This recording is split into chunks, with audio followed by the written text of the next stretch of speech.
13th of October. It's around about the back of 9 in the morning. We're looking at yesterday's postal delivery on the 12th of the 10th 2019. The time is currently 11:30. Now we've waited all morning to let the dogs out to have their play in the garden because we don't know what time this postman's coming. We'd ask everybody to keep their dogs indoors. The post gets delivered. This is a standard request, but that's impossible this day and age because you've got to keep your dog in most of the day, sometimes up to 2 o'clock in the afternoon. So there's a postman we've got an awful lot of trouble with because he does all the things wrong that he does never do with a dog, in any given situation. And that is come in, stand, stare at him all the way through, stare at him so much so that he didn't even speak to the owner of the dog or the owner of the house, even look in their direction because you're so busy staring at the dog. That's only going to irate the dog. This guy knows what he's doing it consistently.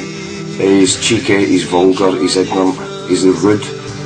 Kimberly's terrifying to speak to him about mail, and the only thing we ever get delivered is for occupier or junk mail, which we show. We have had 3 bills through from the same company, which is not a company that's anything to do with us. We don't know how they've got our names or what's going on with that.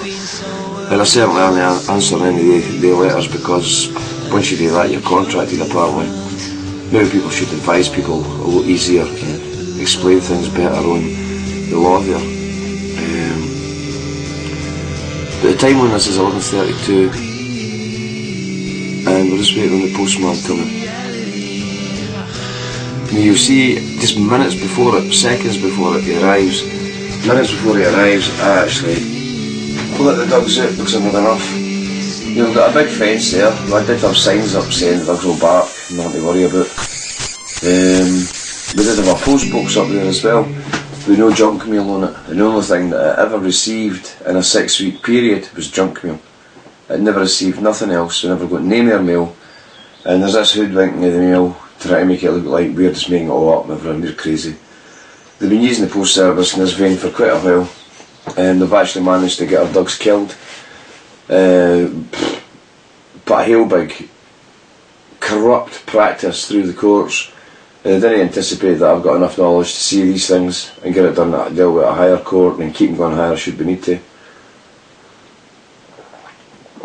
But here we are. Post service, problems with delivery, problems with attitude with staff, problems with their temperaments, just the very same thing, all over again as the postwife in Bodom done, which we put in 6 months worth of complaints about, which all got ignored. Our recent complaints have got ignored. They've been supposed to be monitoring the mail, but they've never even got back to us. So there's me coming out now, bringing the dogs out, and that's bang on 11:34. I bring the dogs out. So they're on the fence. You've been so well deceived, and if you think you're different, I go out and I get them involved in number 6. Cole's heavy stick under that bush.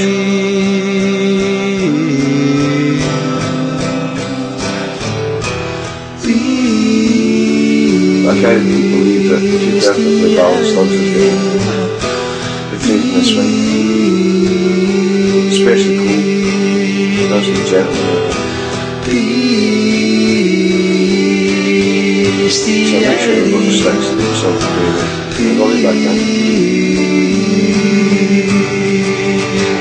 You're a liar. And lo and behold, I just go in. You're an actor. There's a postman. You've been so well deceived. Just walk around through the And if you stairs. think you're different, Look at him, just staring at it. oh, get below Just standing there staring at it, keeping it going, keeping it going, keeping it going. Today's date is the 25th of August 2020. Time is 18:32. That was a video that was taken for the CCTV on the 13th of October 2019.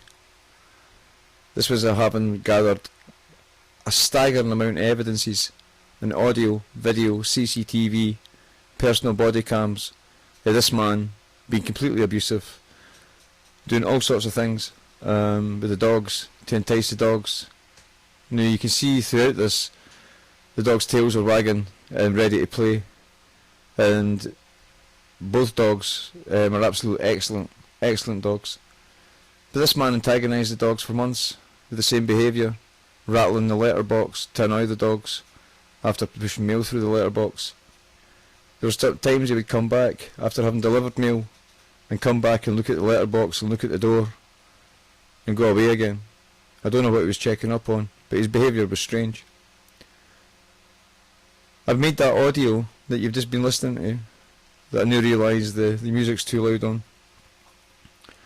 I made that after February this year, 2020. And I was going to post it just to point out just one element of this crazy attempts by the Royal Mail and their claims against us and the claims they've made in the situation with our mail at the present moment in time throughout the legal process.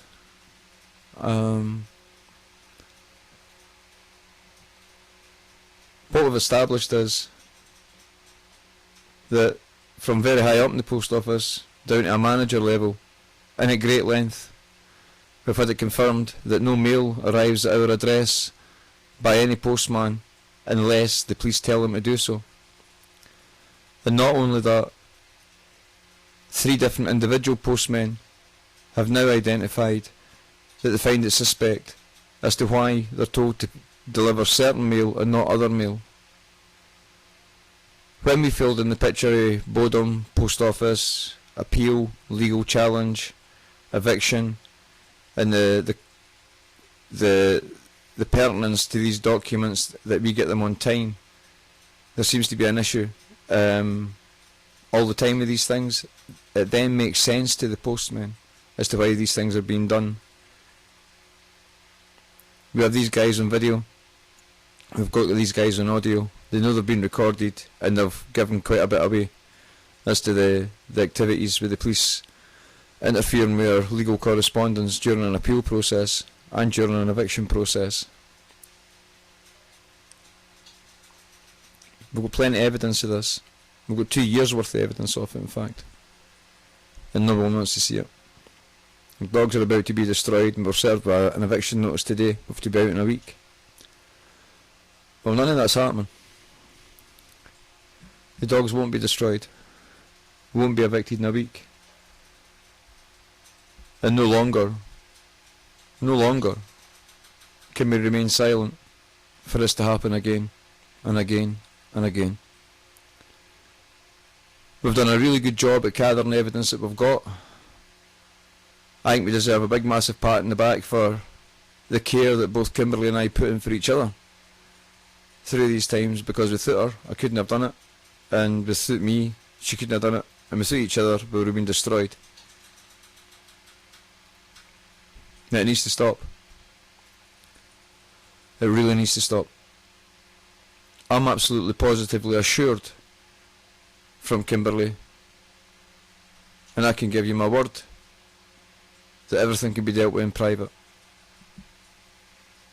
But everything needs to stop, and we need a full investigation where the investigating officers actually come talk to me for the very first time in 13 years, involve me in the process and involve Kimberly in the process, and we can get to the bottom of all these reports that's been written through people like this postman behaving in the very same way towards us at each and every address. We find it in the service providers, we record them, and it's quite strange to see these people are not used to behaving like that, try to be vulgar, impolite, provocative, puerile, pugnacious, and it's quite strange to watch them not getting the reaction that they thought they would achieve, and you continue to be polite, mannerable, and you allow all the aggression and the animosity to bounce right off your forehead as if it hasn't affected you at all. That's when these people start to really give themselves away, because they lose the rag. You've been polite, impeccable behaviour throughout, and they lose the rag. And we've found this in all service providers, public bodies, and we've got really good evidence of it. But that's just a wee video, one of very, very many of abuses that's been committed against us by the Royal Mail.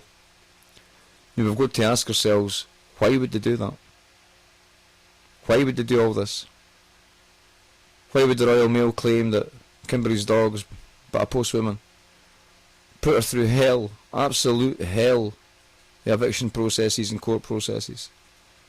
And whilst through the appeal process, she's went through the very same hell, with the same alimony behaviour, the same modus operandi, and the same services acting in the very same way towards us, and the very same services all getting caught, buying to rights, try to procure this image, that everywhere I go, I'm causing friction and flack everywhere. When in truth I'm a man of God, and I'm a man with many gifts. And these people just don't realise that. And I have tried to remain quiet and silent throughout all of this. And the only time I actually do speak is when I'm called to speak. And when I speak about these things, people want to question my mental health. Well, let me tell you, I have had other examinations done by other people, and I have a clean bill of mental health. There's no sign of any mental health in the past.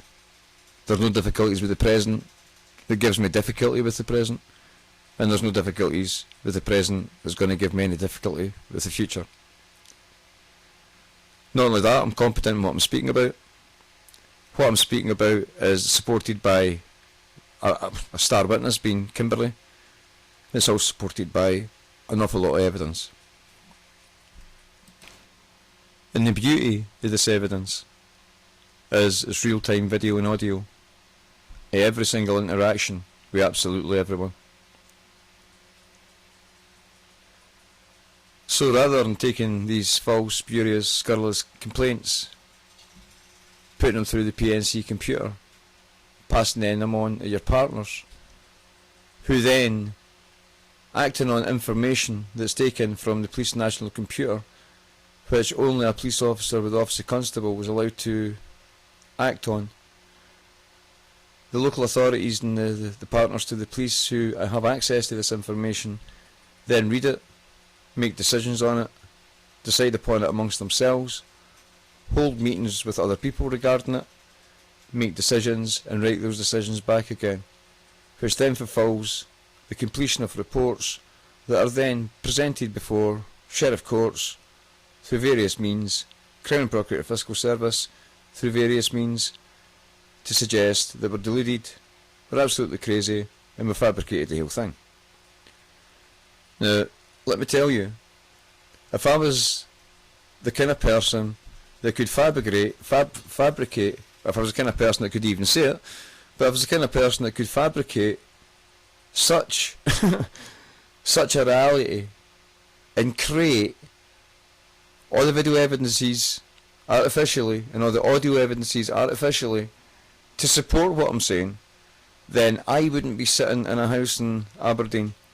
I'd be an absolute genius. I'd be working for Microsoft. I'd be Bill Gates' right hand man if I was able to achieve these things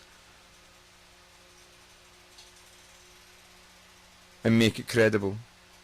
The truth of the matter is, what we've suffered and what we've both been subjected to and everything that we've been through is a matter of real life. It's an absolute shocker to think that in this day and age that the services really would employ themselves so proactively into having us sectioned for defending ourselves and defending our dogs against years of abuse.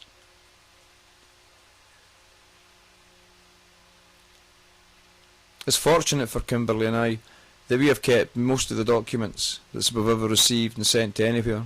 We've got them scanned, copied, multiple copies of that, and we've got them distributed everywhere, along with everything that we've got everywhere.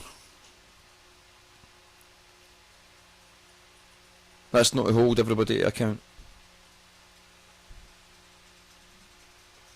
That's to defend ourselves from any future activity and defend ourselves in the actions that came against us, and to highlight a small moment in time from entering Bodom until we exit Aberdeen, exactly what took place the Aberdeen City Council in respect to a public body acting ultra vires decisions in respect to environmental health, dog control orders, rent assessments, disability assessments, or the complete lack of failure to provide accommodation that was habitable as required under the 2007 House in Scotland Act for emergency accommodation, because Kimberley was reporting fright at the address, trouble at the address, and a very, very cleverly interwoven set of things that happened between December onwards 2019 that we now know, because supported by emails and messages,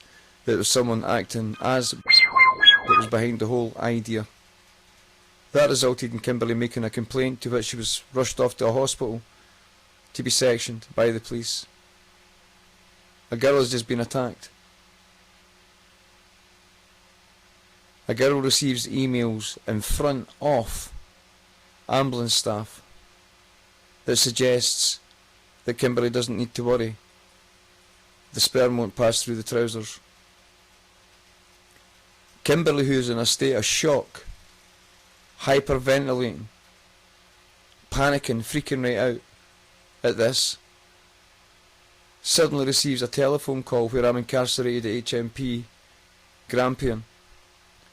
And it was strange because the prison officers were determined that I wasn't getting the telephone. And here, after hours, after everyone was locked up, they came and opened my cell door and says, go and use the phone, and use the one down at the office. They only say that when they want to listen in. When I phoned Kimberley, Kimberley was in an ambulance, and the condition is described. And she told me what had happened, and she told me about the email she received. I've still got a recording of that call. That could be made available to anybody. But in that call, I calm Kimberley down. I get her looking at the situation. I ask her, you know when you put your underwear on and your garments on and your trousers on, they fit comfortably, and when you go to the toilet and remove them and then put them back into place, you adopt the same positions for everything. The belt sits the same way, your pants sit the same way, your patent line sits the same way, and there's a familiar feeling to that. Think with this in mind, I ask Kimberley some fast questions. I says to her, I goes, is your belt undone? No. Is your trousers to the side or ski fecht or in any way, shape or form look like they've been removed and replaced? She says no. I goes, is your underwear feeling in the same place? She said aye. I goes, so you can rest assured that whoever's up to whatever, it's nothing to do with the fact that you've been raped or anything, because Kimberley was back where she was through her childhood. She was back in a place with two absolute strangers. I was not there. Her assistant's dog had been removed illegally by the police. Illegally removed, illegally implemented as well. There was torture created in that legal challenge that's coming against us in regards to that, because of the proactivity of the police at the address and what they created that day. If you see the video, it's absolutely shocking. The poor girl is absolutely terrified, and her dogs are getting taken away. There's no requirement to arrest her, but they did. With no health assessment, with no report, no proper assessment at all, and then denied her access to sanitary and washing facilities. They've done a lot of things that I won't go on about just now. However, all these reporting public bodies and the reporting agencies, we've captured them all, making spurious, scurrilous claims against us, in order so that they can go writing back to the police, and these reports can end up on somebody's table at some point who's making a decision as to whether we're crazy or not, with them looking like validated reports taken innocently and honestly and created and done by people who are genuinely working in the services, who have to deal with us, and we're nothing but nightmares, where that's not the truth. We've got the actual truth of what's going on. These reports are all acted upon. We're never involved in any of the decision making. We're never involved or invited into any of the meetings. We've been avidly and actively and proactive involved trying to get information regarding any of these meetings. We find out that Kimberley's been under adult protection support for a number of years now, although none of the two is there any the wiser about it, why or how it's happened. And one of the statutory performances of the Act is Kimberley must be told as to the conditions and the situation of that, and why she's been placed under adult protection and support, or why adult protection and support would have an interest in her, or why indeed they are meeting with the police, psychiatrists, social workers, Kimberley's past doctors. Under the Freedom of Information request, we received an awful lot of information that this shows ultra-vires practices and decision making right across the board.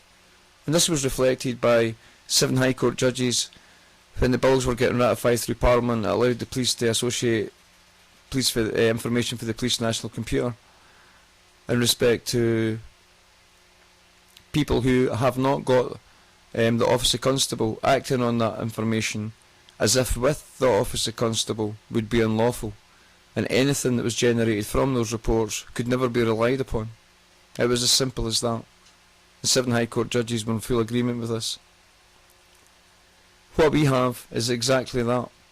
We exactly have that position, where since the ratification of these acts, and before, since they were ratified, the procedures have been employed in such a way where they've been manipulated and procured and practised by all at each and every local authority for a number of years now, unlawfully and illegally, and they've been utilised in these reports in courts year in, year out, year in, year out, to the point where within a 2-year period Kimberley and I can have managed to be evicted for 2 addresses on the very same practices. The first tier tribunal was just no fit for purpose because of their proactivity or lack of activity in the Bodom eviction. The people concerned, and that is serious questions to answer.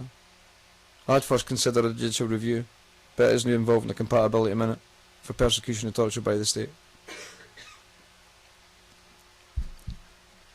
There's absolutely no one, and I'm saying no one, that could have continued to live through the pressures that Kimberley and I have lived through.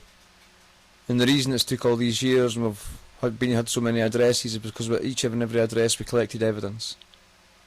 We fought to keep the contracts, we fought in tribunals to keep the houses on, where the description is led by we're the worst of the worst and we get chased to every village. We've never been chased to anywhere. We've left when we've decided to leave. We've left when we've gathered enough evidence from everybody that would sink a ship. Then we decided to come to Bodom, to put in a psychological operation, to show that complete strangers would make the very same allegations that had been written before and before and before about us by complete strangers. All evidences that had never seen a quantitative or qualitative test in law being applied. These informations that were gained through the manipulation and the progression of the sharing with your partner's information agenda, and the way that was prescribed to take place, the way it actually took place, and the way it's continued to take place. Because I can guarantee you, it doesn't matter who's made an allegation, where or when, in which council, on which street, at which address. It doesn't matter who you are, where you are, how you come to be going against us, who had asked you to do it, or whether you were genuinely innocent and go on with the grapevine and just started pitching your own muck at us because everybody else was. Whatever the position, whatever your claim is, I have a recording of it really took place, and you've got to believe me in that. I'm a private individual and I really don't make this kind of information available. If I did, everything would have been on the internet. Everything. At that time, when things were taking place. But I've never done that because I really, really want to keep this private. But people need to be listening. Cole and Toby do not deserve to die, and neither do we. We don't need to be institutionalised. There's nothing wrong with our mental health. There's absolutely nothing wrong with us at all. We couldn't be more positive ourselves because of what's took place and the incredible disaster by all involved.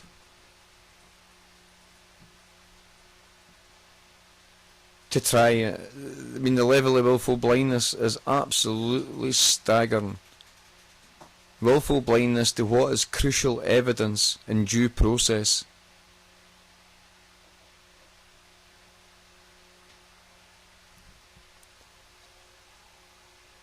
I still can't believe it. And what Kimberley I need to do is continue with the company that was set up. That company's got packages, and that company's got the care that I put in place. That's every kind of care you can possibly imagine. I cater for the whole of the mind, the body and the soul. I can relate and connect people to themselves and others.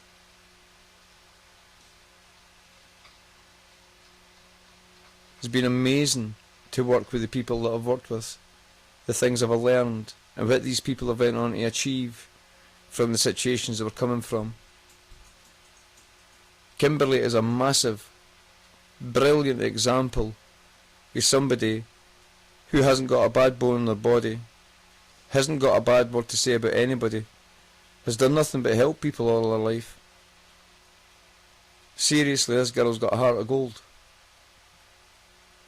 She doesn't do nothing wrong, yet there's so many people, from store detectives, bus employees, council staff, certain elements of the social work, all out to cripple her. You should hear the way she's spoken to, and how quickly people want to phone the police on her. It's a shame.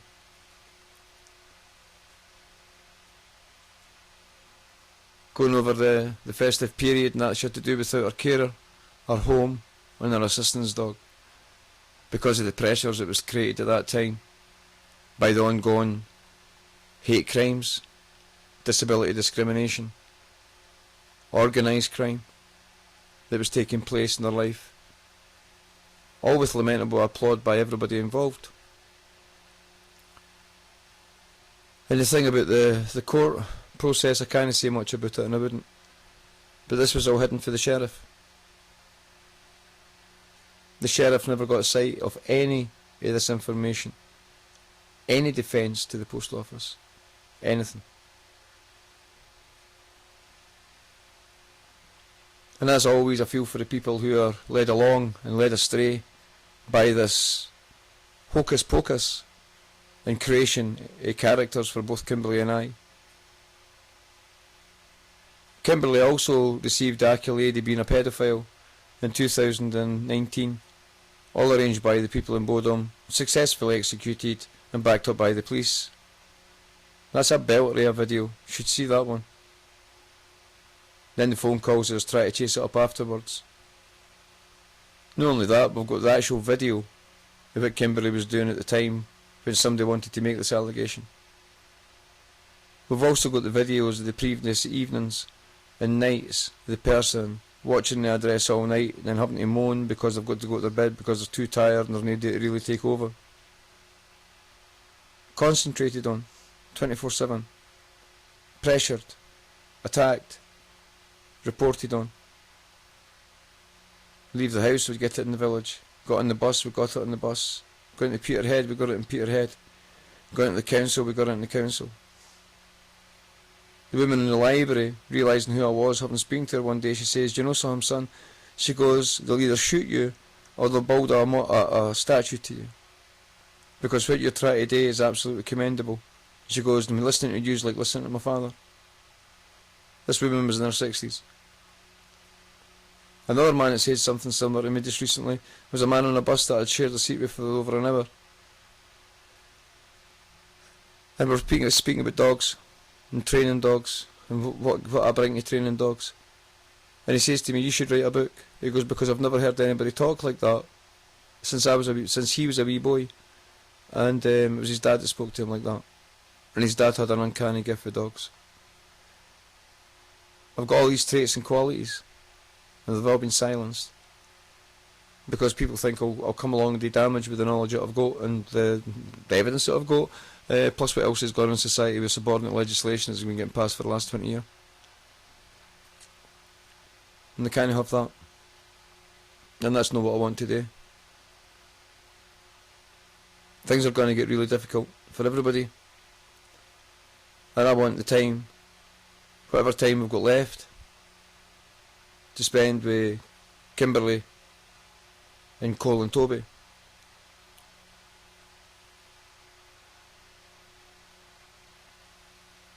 And that's all we need.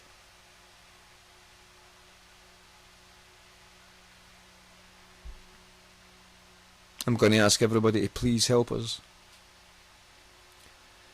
For the councillor I've contacted, to the people in the anti-corruption unit, to the people in the Scottish ministers, to the people in the Crown and Procurator Fiscal Services, to the people in every single department of Aberdeen City, Aberdeenshire, Lanark, Falkirk, Denny, Grangemouth, local authorities, within the departments, the private sectors, their environmental healths, their social work departments,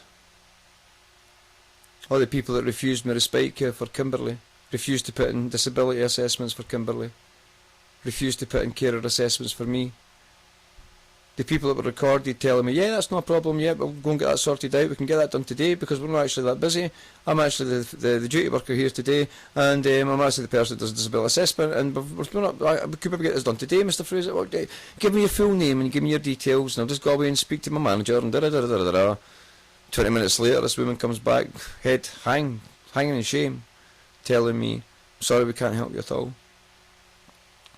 There's nothing you can do. Can you please leave the office? When I says, look what changed your mind, she got up and left the room. That security guard came up and asked me to leave. I says, I've still got business here today. He goes, I will phone the police. And there was the very same activity. Within 40 minutes to an hour, you're walking into Lanark. Social work team. Who created that? And what report is lying there that prevents the public body implementing its statutory obligations and as required by law, and then think it can continue to write reports, be involved in meetings, make decisions in their lives, completely ignore us, didn't pay the rent, didn't lift the buckets, make it look like it's all us, claim we're deluded, write reports to that sort of effect. Who can interfere with NHS Aberdeen to such a degree that we've seen what's happened? And I'm not going to describe that. I'm not going to discuss that just now. But when I can wheel my chair into when I wheel myself into a doctor's practice in a wheelchair, I speak to no one, nothing, and speak to the doctor, and everything goes amicably well, bright, jovial. The doctor makes a bad prescription to the point it's just abusive.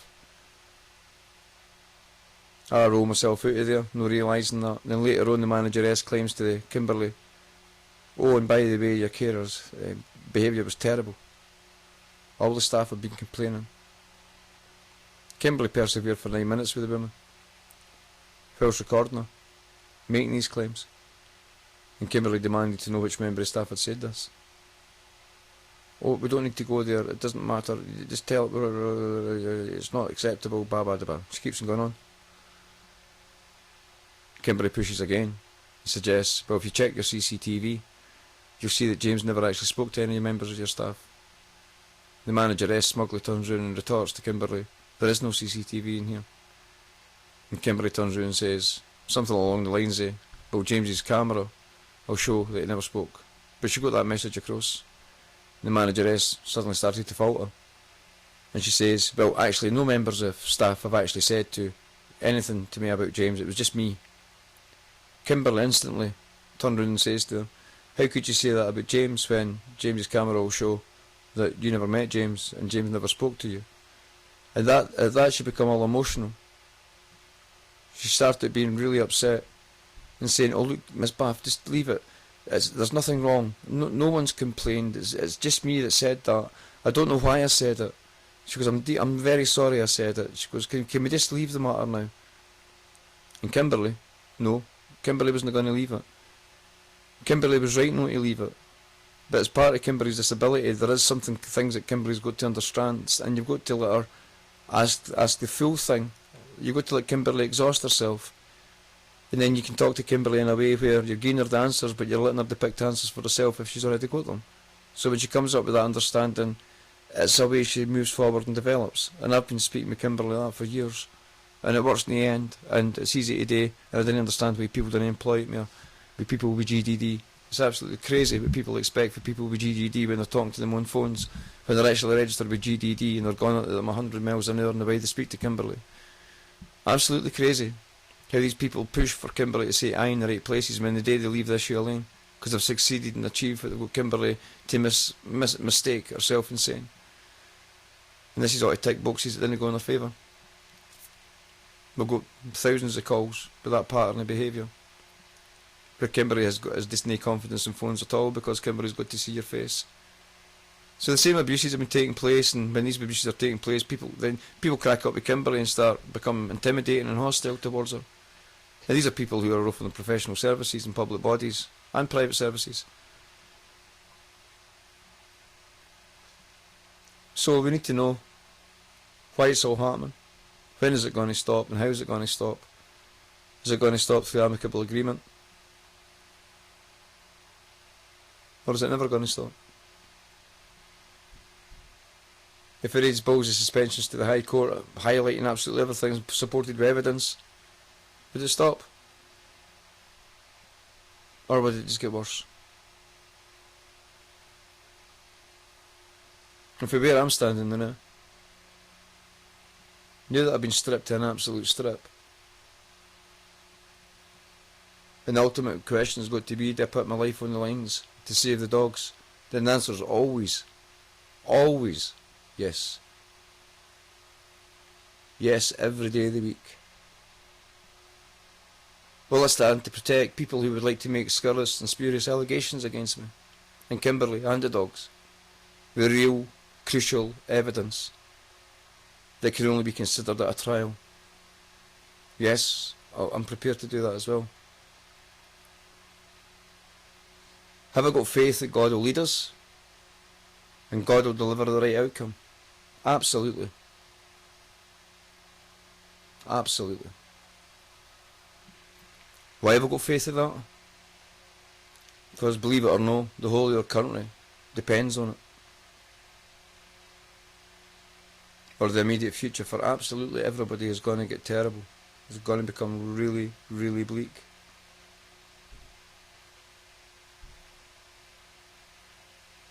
You know, over the years I've spoke to many police officers and they spend a lot of time with me, and they leave with comments like, well, actually, you've been alright with us, and they're surprised when they meet me, because they're reading for previous reports for bent coppers that's written up that I was violent or dangerous and crazy and abusive and obstructive and whatever they're writing. I don't know. But that's the impression you get. There is cops who you've been treating with respect, dignity, showing respect for the police service, giving them an insight to your knowledge of the police, speaking about the 2026 plan. Although the police officers can't speak about politics, we speak, and there are an awful lot of stuff understood. Some of these officers are actually writing up that they're getting chased away for addresses and things like that. Where in reality, I've never been abusive towards a police officer in my life, unless he was over the office of constable and he was attacking me in some way or another. And at most I've told him to F off, and that's been it. It's never went any further. I've never fought with a police officer, never resisted arrest. And I quite believe the way they executed the warrant to take the dogs away, that they're working on reports that they've created for themselves through these twisted people in communities that brought these scurrilous and spurious allegations against us that we knew nothing about, that all got dealt with in the background by local authorities. We weren't invited into the meetings we'd be trying. We'd also be asking the very same services for help with the situation and reporting all these people. All the reports that they were passing between themselves, we were actually reporting these people to the police and to the council at these times and showing them exactly what was taking place, and they wouldn't listen to a word of it. They wouldn't bring us into the meetings. That was in order to procure and produce a situation where they would charge me at court, and all the stuff that had been collected, once I was found guilty, would end up getting a psychiatric report together for us, in which a psychiatrist and everybody else would be sitting looking at this guy, mental monster, been off his seat all these years. All these folk for years have been saying this, and not a bit of it true. Not a single scrap of evidence anywhere of any of it being true. But in the evidence we have against all these people, what have we got? We've got our statements, we've got our statement of truth, and we also have the video and audio evidences that no one else can have in any claim made against us, no matter how it looks. So I think it's time, before anybody gets to lay a report before a sheriff or an impartial tribunal of any sort, I think the authors of these reports and the writers of these reports and the contributors to these reports must be brought in, placed under oath and questioned to validate these reports and to allow me to cross-examine them on the evidence that I've got. Because I can't see anybody accepting what I'm saying without that trial, without that qualification and law behind crucial evidence, qualified evidence backed up by our real life statements of what's taking place at the time, recorded at the time, that kept a track history of everything that's took place. I think that needs to be viewed against every single report the police have procured against us and laid before any impartial tribunal at any time in the last 13 years. We also need to look at the interference and invasion into my internet connection periodically, systematically and endemically, back to back, gone back years, where every browser's hacked, everything's detected by me, and I record it on screen, and I record it on camera, that this is what's taking place, and I record what's taking place. And the beauty is, when you're tethering through a phone, you've only got a small bandwidth, so if there's anything else happening on your phone that you're not doing, it's easily noticed. Because you seem to sit in the background and you buffer away for hours and hours and hours. And what I do is leave it buffered and keep it videoing just to show how long it is. There was one day Google Earth could only, Google search engine could only come up with 3 possibilities to the number 1. And it took them ages, I think it was an hour and 27 minutes to find the 3 possibilities. Where you know the Google search engine, if you typed in 1, like as in the numeral 1, it would come up with billions of hits within 0.0 flash of a second, you know. Emails to court defence appointed solicitors, sitting spinning out and buffering attachments, sitting no going up or loading, no sending for 12.5 hours at a time before I turn off the recorder and eventually give up. As we drip fed information into the police, the council, social work, court appointed defence solicitors, appeal solicitors, as we found it to be, as we drip fed all this stuff in and it changed the process in which the events were taking place, and we kept a track history when we told the police this, somebody changed towards us and so did their evidence that there was in our favour, and everything else changed around them. And we've got a track record of the unbelievable storytelling that's took place ever since, which they're now trying to blame us for,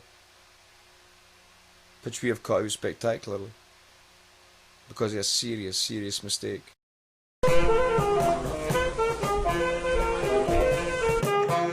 Yeah, you won't answer, will you? Because you know what you've done wrong. Those boys asked me yesterday when I went to Tesco's to buy them pancakes for their blooming breakfast today. And what have you done? You've eaten 5 pancakes to yourself. You're a greedy, selfish boy. You bring me back a pack of pancakes for these boys tonight. I'm furious, Jack. That's just the height of greed to eat 5 pancakes. Do you think I just bought them all for you? You're a selfish git. Oh my god! Trampoline! Trampoline! Get up.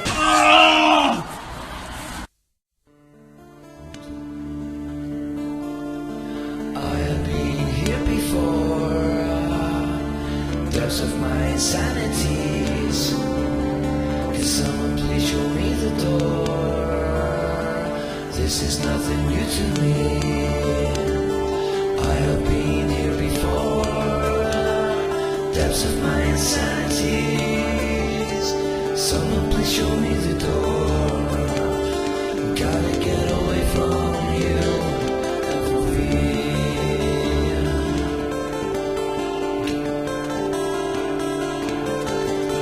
This is nothing new to me. I have been here before. Depths of my my sanities.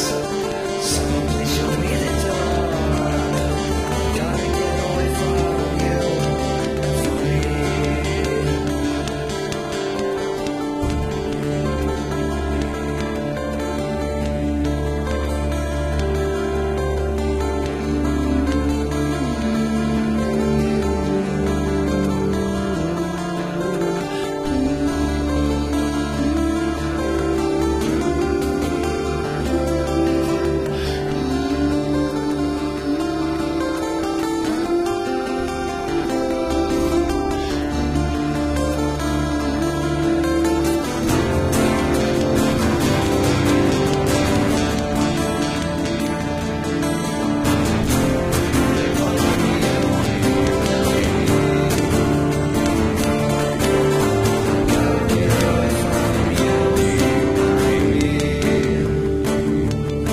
Because I gotta get away from you and from me. Gotta get away from you and from me.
Touch, taste, something from nothing. Nothing comes from nowhere. Nowhere in a dream. Touch, taste, something.